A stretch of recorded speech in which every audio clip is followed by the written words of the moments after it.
அவளுக்கு இன்னும் தெரியவில்லை. அந்த பகவதி என்ற அந்த தாய்க்கு இந்த பணப்பட்டகம், இந்த தாவடம், இந்த இந்த மாணிக்கம், வைரம், வைடூரியம் இதெல்லாம் இந்த உலக வாழ்க்கை அல்ல, இதுவா வாழ்க்கை என்பது அந்த அந்த பகவதிக்கே தெரியவில்லை. அவள் அங்கே இறைவன் என்று அவள் என்ன சொல்லுகின்றாள், நான் அந்த தேரோட்டம் தோற்றேனே, மக்கள் எல்லாம் எனக்கு என்னை பணிவார்களே, அதை நான் தோற்றேனே அப்படின்னு நிறைய தோற்றேனே என்று அடுக்கிக் கொண்டே வருகின்றார், அழுகின்றார் அப்படின்னு சொல்லுகின்றார்.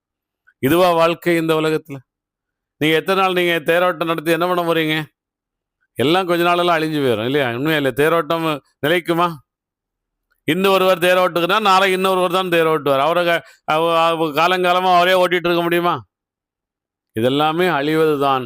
நிலையான இன்பம் என்பது அந்த எல்லா இடமும் இறைவனை படைத்து இந்த தேரோட்டம், திருநாள், பணம், காசு, சொத்து இதெல்லாம் இல்லை. அது இதெல்லாம் அவசியம் இல்லை இல்லையா? இறைவன் என்பவன் நானே.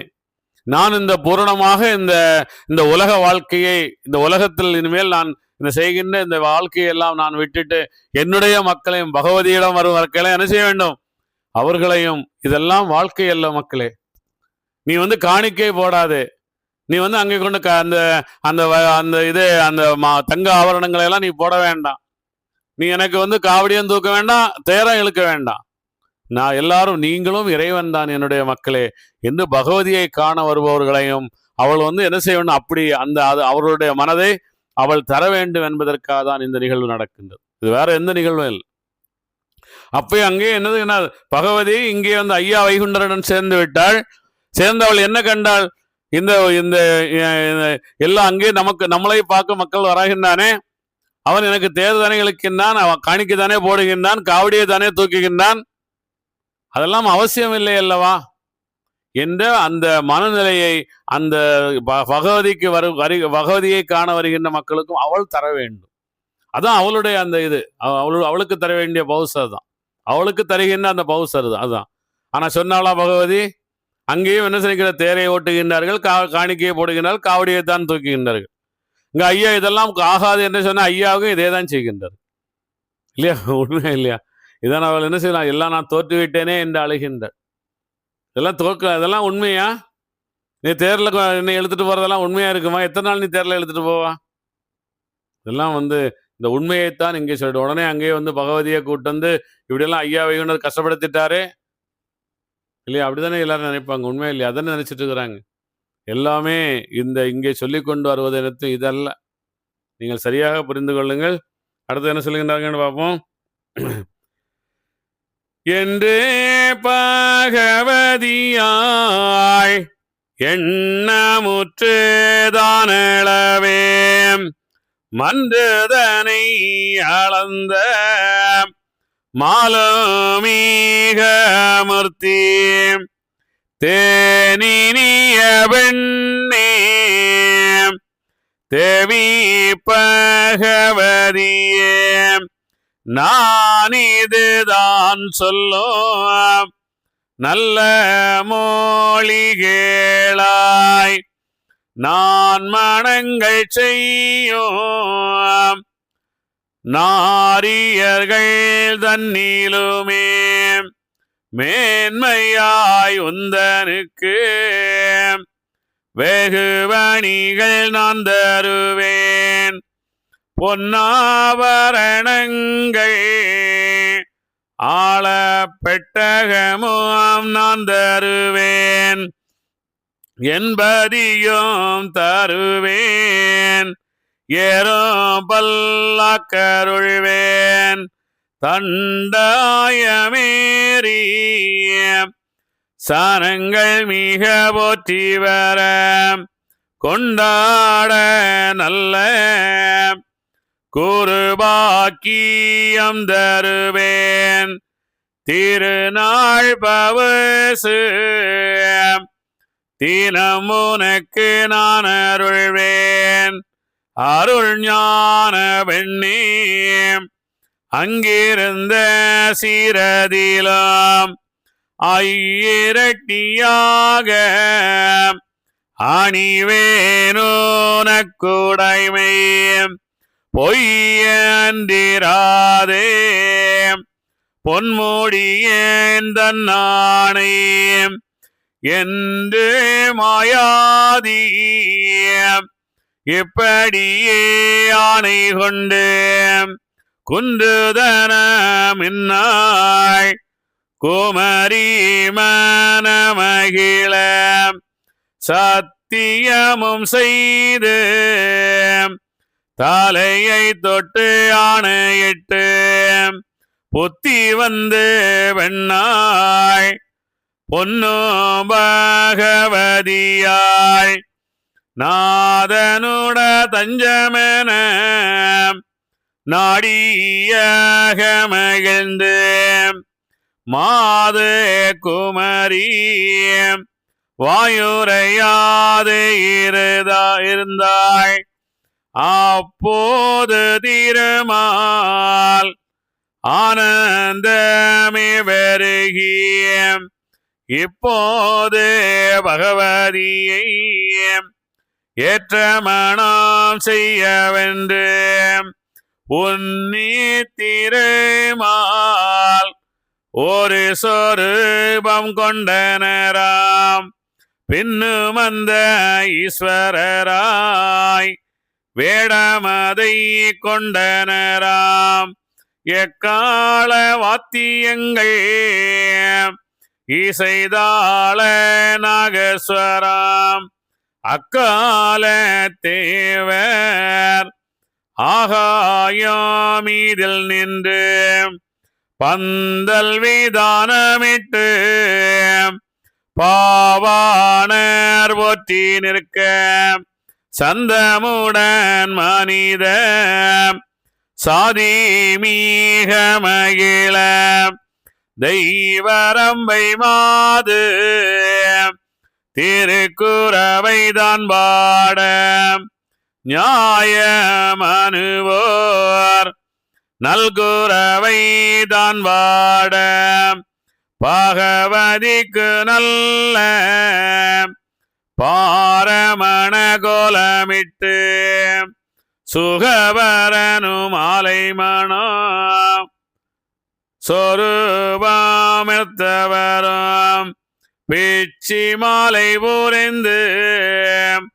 போர்க்கடு கண் மீதணிந்து மிச்சமுள்ள வெள்ளி வீரலாளியோரடைஞான் பொந்தாவடங்களிட்டு பொன்னரிய தாலி தன்னை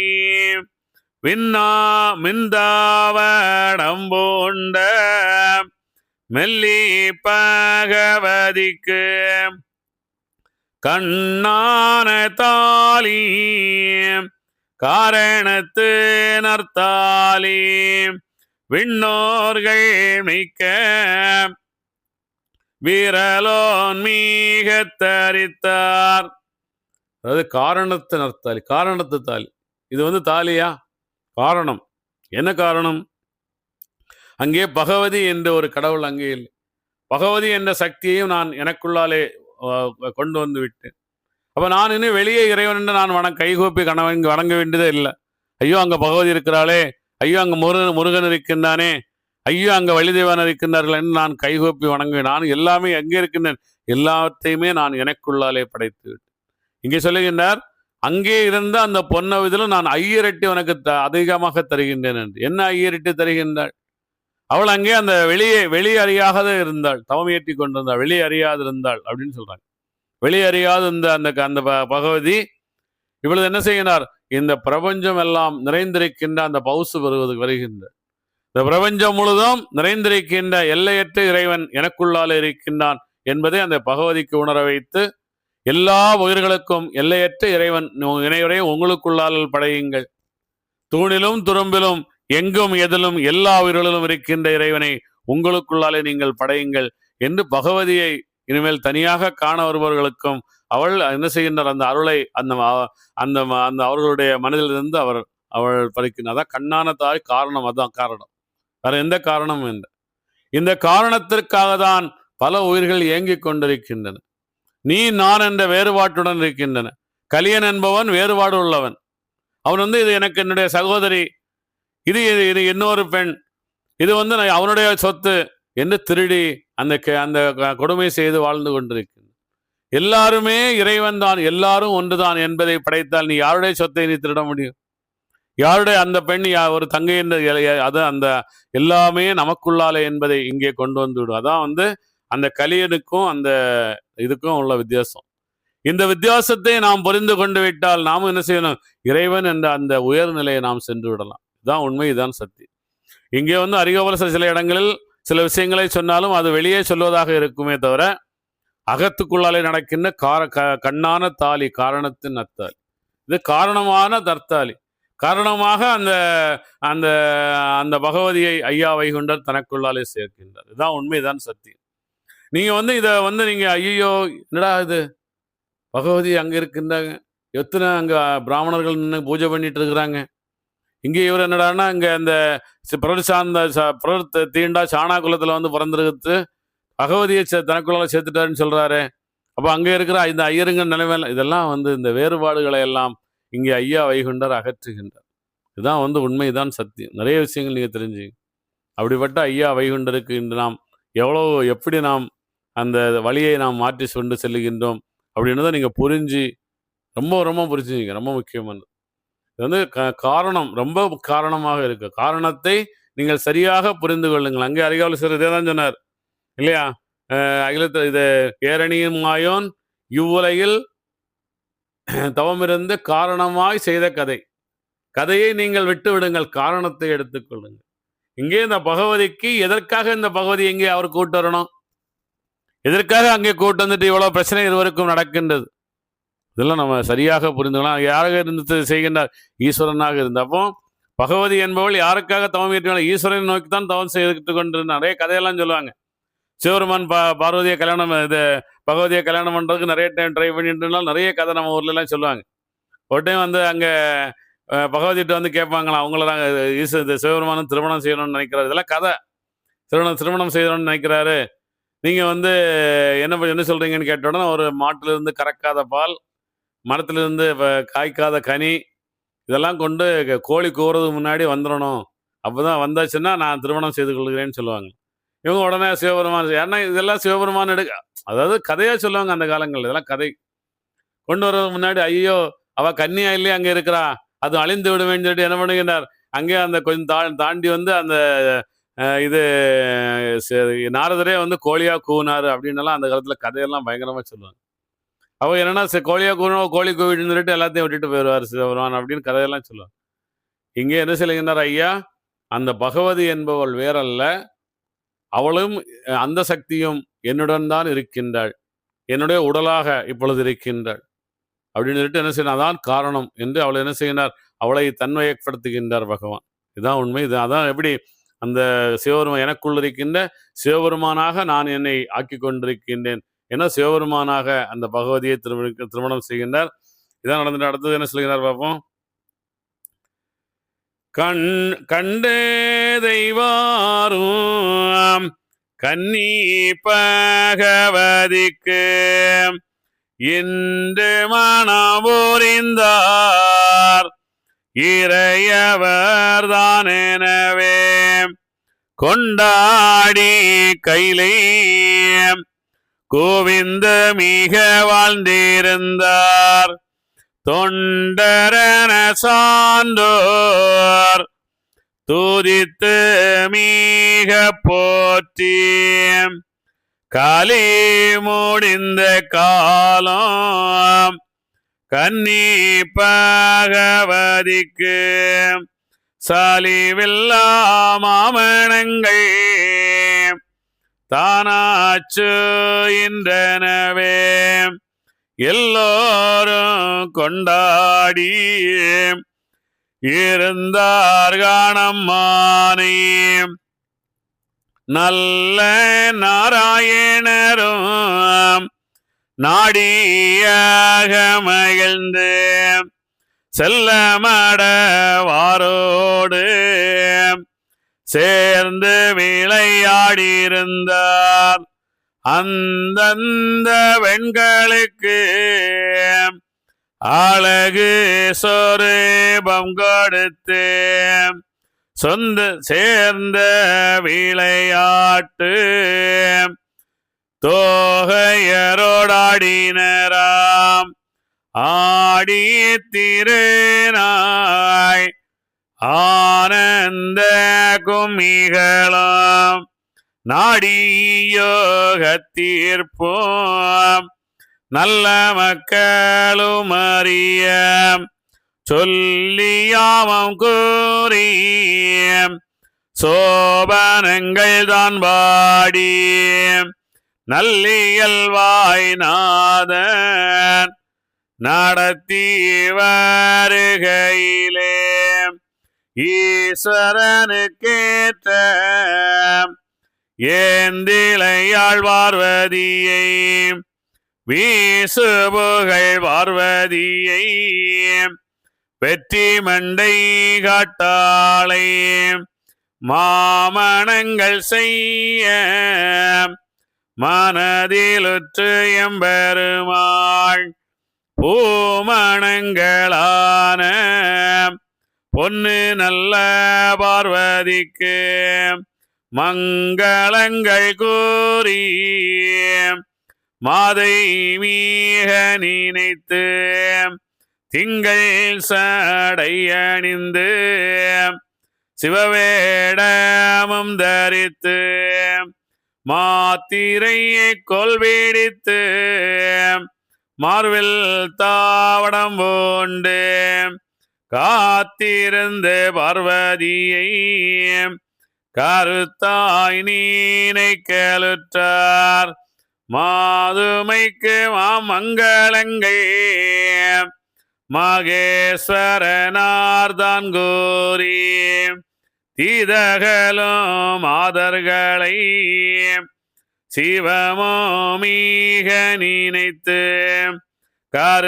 கருத்தாயிருந்து காண்டமது சொல்லியவர் ஒரு தாயிருந்து ஓதுவார் மோகமதாய் பெண்ணே என் பார்வதியே பேரானே மாதுமையே கண்ணே என் பார்வதியே கனகனவரத்தினமே கூட்டு கிளியே கோடியிடையே நீங்களெல்லாம் நாட்டிலனை விட்டு நன்னகரில் வாழ்வீரோ தானியே நான் வந்திருந்து தாவித்து முகம் வாடுவது கனியே என் மாமணியே கருத்தில் அறியீரோ உள்ளுடைந்து வாடி கோடி முகம் வாடுறேனே தள்ளுடைந்து நான் இருக்கும் தன்மையறீரோ ஊனு உறக்கமில்லை உங்களை நான் எண்ணி எண்ணி கோணுதலாய் வாடி கோடி முகம் வாடுறேனே வாரீரோ வெண்காய் வயிறு வார்த்து அன்னமிட பாரீரோ என் முகத்தை பார்த்திருக்க மாட்டீரோ அன்னங்காய் வைத்து அமுதருந்தோம் என்று சொல்லி முன்னெங்கே வந்து முத்தமது தாரீரோ வாழை பழம் கனிகள் மாம்பழாபலக்கனிகள் கூளனைய சந்தனமும் கொண்டு வந்து தாரீரோ கண்ணறிய வெண்ணே கள்ளமில்லாதோவியங்காய் பெண்ணறிய மாமையிலே பிள்ளாயன் கண்மணியே என்ன சிறு பிள்ளையாய் இருக்கும் அந்த பார்வதியே கண்ணு மாயிலே கைக்குள் வந்து சேராயோ என்று பரநாதனோ முயில் விசைகள் நான் கூற மந்தார் குழலுமையாய் வாய்த்த குல பார்வதியாய் வந்து திருவாதமதில் மகாகோபமாய் வீழ்ந்து முந்து மொழியெல்லாம் மொழிந்தாரே மாதரவர் ஐயோ இதென்ன ஆடிமாறும் காலமதோ பொய்யோ கலியன் பிறக்க போய் நாங்களெல்லாம் இப்பாருலகில் இப்படியே வந்ததென்ன முப்படியே உள்ள முறை நூல்படியாலே பொல்லா கலியன் கலியுகந்தான் பொடிபட்டு போறதற்கும் வல்லாத்த மாய்கை எல்லாம் மாகலியில் வந்ததுதான் என்று அந்த மாதர் இது கூறமவரனும் நன்றந்தன் மாதர்களே நான் நினைத்தது போலே வந்து என்று மனம் புரிய வேணுமென்று புத்தி அயர்ந்து பூவை மூகம் கோணி அன்னர் நாராயணரும் அவனிதனில் வந்தார் என்று பெண்ணரசு நாங்கள் போய் பார்க்க வேணுமென்று வந்தோமே என்னுடைய வரம்பெரிய அன்னர் என்றார் பிந்தாமல் மாயன் பேசுவார் மங்கையுடன் அன்னரது நீ என்றாய் ஆயிலையே உலகில் இன்னதுவே இப்படித்தான் என்னுடைய நாயகமே மனதயர்ந்து மாதர் வாயுரைக்க கூடாமல் தனதுளமும் கோடி தலையில் வீதி எனவே நின்றார் மடவார் நினைவு தடுமாறி பண்டாரமாக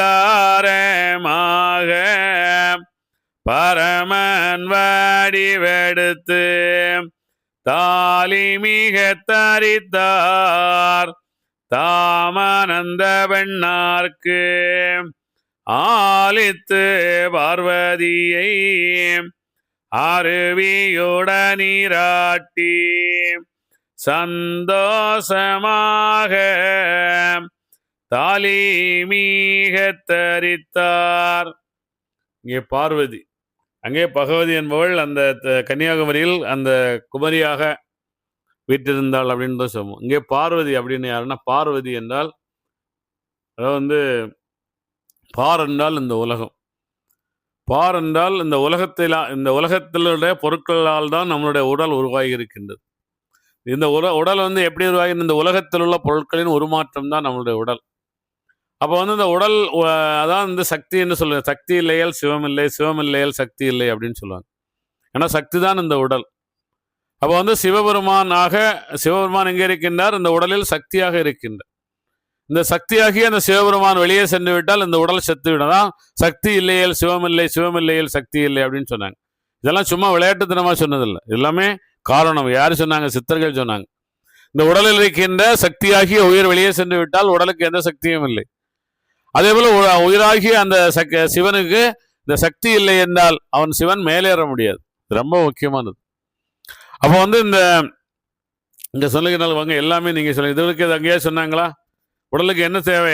வாழை பழங்கனிகள், மாம்பழிகள், பலாக்கனிகள், குலலைய சந்தனமும் கொண்டு தாரீரோ கண்ணறிய பெண்ணை எல்லாம். அதாவது என்னன்னா, ஊனமில்லை என்ன கோணுதலாய் வாடி உடனே வாரீரோ பெண்கள் வயிறு வார்த்த அன்னை விட, வயிறு வார்த்த அன்னம் விட. இந்த உடல் எப்படி வாழுகின்றது? அன்னத்தால் தான் வாழுகின்ற இந்த உணவால் வாழுகின்றது. எல்லா உயிர்களுமே அப்படிதான். அது ஒரு மரமாக இருந்தாலும் சரி, ஒரு செடியாக இருந்தாலும் சரி, கொடியாக இருந்தால் எல்லாமே பறவையாக, விலங்காக, யாராக இருந்தாலும் சரி. அவர்கள் எப்படி இந்த வாழுகின்றார்கள்? இந்த உலகில் கிடைக்கின்ற அந்த உணவை கொண்டுதான் வாழுகின்றார்கள். அதில் அந்த பார்வதி ஆகிய பார்னா உலகத்தால் ஆனதான் நம்மளுடைய உடல். அவ என்ன செய்கின்ற ஐயா வைகுண்டர், இந்த உடல் இந்த உலகத்தால் சேர்வது, உலகத்துடன் சேர்வது. இந்த உயிர் என்ன செய்யறது? உயிர் மேம்படுவதற்காக நான் இறைவன் என்ற பரிணாமத்திற்கு வருவதற்கு காரணம் இந்த உடல் தான். இந்த உடல் எங்கிருந்து கிடைக்கின்றது? இந்த உலகமாகிய இந்த உலகத்தில் உள்ள பொருட்களால் கிடைத்தது அப்படின்னு அதுவே. அதனால இந்த உலகத்துக்கு நான் ஞானமாகி எவ்வளோ ஒரு விஷயம் பார்த்தீங்களா? பூமி சுற்றுவதால் உயிர் உருவாகின்றது, அணு உருவாகின்றது. அணு எப்படி என்ன செய்கின்றது? அந்த ஆதிசிவன் அந்த அணுவில் புகுந்து புல்லாக புழுவாக வந்து கொண்டே இருக்கின்றது. அப்போ அதுவும் ஒரு உடல் தான், அதுவும் சக்தி தான். அப்போ சக்தியும் சிவமும் மட்டுமே அங்கே இருக்கின்றார்கள். அங்கே எப்பொழுதும் அந்த ஆதி நாராயணன் என்ற வித்து வருகின்றதோ அது என்ன அது உயிராக பரிணாமமாகின்றது, வித்தாக பரிணாமமாகின்றது. வித்தாக அதுக்கப்புறம் அதுக்கு என்னது 81 கோடி பிறவிகள் இந்த உலகத்தில் வெவ்வேறு பிறவிகளாக பிறந்து அது மனிதனாக வருகின்றது. அது ஒரு பூமி சுற்றுவதால் உருவாகின்ற ஒரு உயிர் என்ன செய்கின்றது? இறைநிலை அடைகின்றது. மீண்டும் ஒரு தேவர் ஒரு சூரிய குடும்பத்தை படைக்கின்ற அளவுக்கு சக்தி கொள்ளுகின்றது. எவ்வளவு பெரிய விஷயம் பார்த்தீங்களா? சக்தி அதான் அந்த என்ற ஓசையில் வந்து கொண்டே இருக்கின்றது. என்ற ஒலியில் சொன்னார், ஓசையில், அந்த ஒலியில் தான் எல்லா பரிணாமங்களும் அங்கே கிடைக்கின்றது. நாமும் என்ன செய்யணும்? அந்த ஓசை எங்கிருந்து வருகின்றது என்பதை தெரிந்து கொண்டு அந்த ஓசையை ஒரே ஓசையாக நிலைத்து அந்த ஓசையை நாம் அடக்குவதுதான் நம்மளுடைய வாழ்க்கை. அந்த அடங்கும் போது அந்த இறைவன் நமக்கு வெளிச்சமாகின்றான். இதுதான் உண்மை. அப்ப என்ன செய்கின்றது? நான் இந்த உலகத்தில் உள்ள பொருட்களால் இந்த உடல் உருவாக்கி அந்த உடல் என்ன செய்கின்றது? என்னுடைய இந்த உயிரை அந்த பிறவாத பேரின்பம் என்ற இடத்திற்கு அழைத்து செல்லுகின்றது. அப்ப இந்த உடம்பு எவ்வளவு பேர் பெற்றது! எத்தனை தாய்கள் இந்த உடலை பெற்றெடுத்திருப்பார்கள், இந்த உயிரை எத்தனை தாய்கள் பெற்றெடுத்திருப்பார்கள். இந்த உலகத்தில் எத்தனை உடல்கள் நாம் எடுத்திருப்போம். அத்தனை உடல்களும் தாண்டி இனிமேல் நாம் பிறவாத பேரின்பம் என்ற நிலைக்கு நம்மை கொண்டு சென்ற அற்புதமான உடல் அல்லவா இது. அந்த உடல் என்ன செய்கிறது? எல்லா சக்திகளையும் நமக்குள்ளாலே ஒருங்கிணைக்கின்றது. நம்ம பார்த்தீங்கன்னா உடலுக்கு யாருமே நிறைய பேர் மரியாதை தருதல். உடலுக்கு ஆகாத எத்தனையோ அந்த போதைகளை எல்லாம் உபயோகித்து உடலை கெடுக்கின்றனர். போதைகள் உபயோகப்படுத்தாதவங்களுக்கும் உடல் என்ன ஆகின்றது? கெட்டு விடுகின்ற சில காலங்களில். அது கெட்டுதான் ஆகும், எப்படியா இருந்தாலும் அதுக்கு போயிடும். ஆனால் அந்த உடலை நாம் இந்த உயிரை பரிணாமப்படுத்துவதற்கு வரைக்கும், இந்த உயிரை இறைநிலைக்கு கொண்டு செல்வது வரைக்கும் அந்த உடலை நாம் சரியாக பாதுகாக்க வேண்டும். ரொம்ப முக்கியமான விஷயம். அப்போ ஐயா ஏன் இவ்வளவு அந்த 24 வயசுல அவர் ஞானம் வாங்கினார். அப்புறம் 6 வருடங்கள் வாழ்ந்தார் இந்த உலகத்துல, தவமியற்றினார். 30 வருடங்கள் ஆச்சு, 30 வயதாச்சு. அதுக்கப்புறம் அவர் 12 ஆண்டுகள் இந்த சாதனை எல்லாம் புரிந்திருக்கின்றார். புரிந்து அவர் என்ன 42 44 வயது அவர் வைகுண்டம் செல்லுகின்றாரே. அதுக்குள்ள இத்தனையும் முடித்து விட்டாரா? அத்தனையும் அவர் முடித்து விட்டார். அவர் என்ன செய்கின்றார்? நான் எனக்கு இந்த தவம் ஏற்றுவதற்காக கிடைத்தது இந்த கூடாகிய இந்த உடல் தான். என்னை நீசன் அந்த கலியன் அடித்ததும் இந்த உடலாகிய கூடைத்தான். நான் பிறவாத பேரின்பத்துக்கு என்னை அழைத்து செல்வதும் இந்த உடலாகிய கூடுதான். அதுக்கு நான் மரியாதை செய்யணும். இந்த பூமாது அந்த பார்வதி ஆகிய அவளை என்ன செய்கின்றார்? பகவான் தன்னிலையப்படுத்துகின்றார். இனி பார்வதி என்று அங்கே ஒரு கடவுள் இருக்கின்றார் என்று நீங்கள் அங்கே செல்ல வேண்டிய அவசியம் இல்லை. அந்த பார்வதி எங்கே இருக்கின்றார்? நமக்குள்ளால்தான் இருக்கின்றார். நம்மளுடைய உடலாக, நம்மளை வாழ வைத்துக் கொண்டிருக்கின்ற உடலாக, இந்த சிவபெருமானை மேல் நோக்கி கொண்டு செல்கின்ற உடலாக இருக்கின்றாள் என்பதை நாம் உணர வேண்டும். அதுக்குதான் இந்த திருமணம் செய்கின்றார். அடுத்து என்ன சொல்கின்றார் பார்ப்போம்.